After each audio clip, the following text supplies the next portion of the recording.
update sa freezer guys, yung board guys na tuyo na, ilang days natin pinatuyo. Tapos kinabit ko na guys, malinis na guys. Bukan natin ngayon kung aandar pa ba to guys. Ito yung freezer guys. Sobrang laki yan guys. Tapos bukan natin kung gagana ba. Sana walang problema guys. Oo, sana walang problema.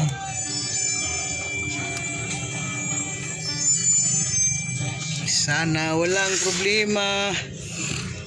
Subukan natin guys, saksak natin.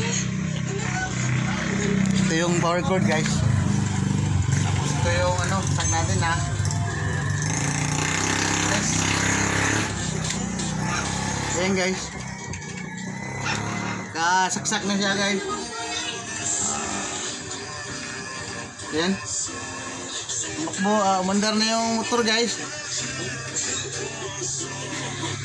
Umandar siya.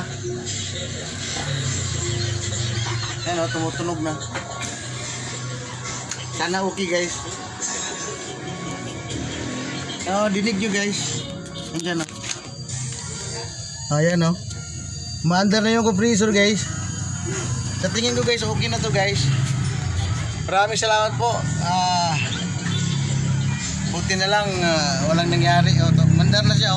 Yan tumutunog. Dinig nyo guys. Tapos tingnan natin sa loob. May init na yun yung likod niya. May init na rin. Buksan natin. Ito yung kaba guys. Tapos ayan, ito yung kasama niya. Ayan. Apat kasi ito Maandar na guys. Guys, thank you Lord, thank you. Hindi pa ito bayad guys Ayan guys. Ayan ano laman niyan guys Malamig na dito. Parang ganon.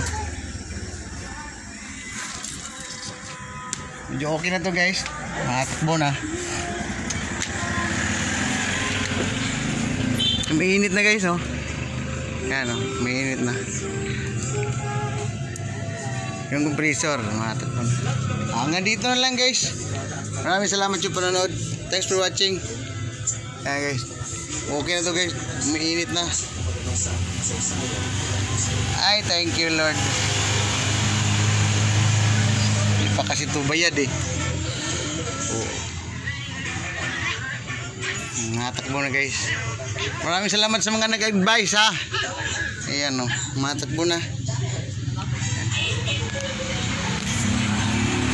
Bye bye guys, thanks for watching. God bless, I love you. Joy, okay na Joy.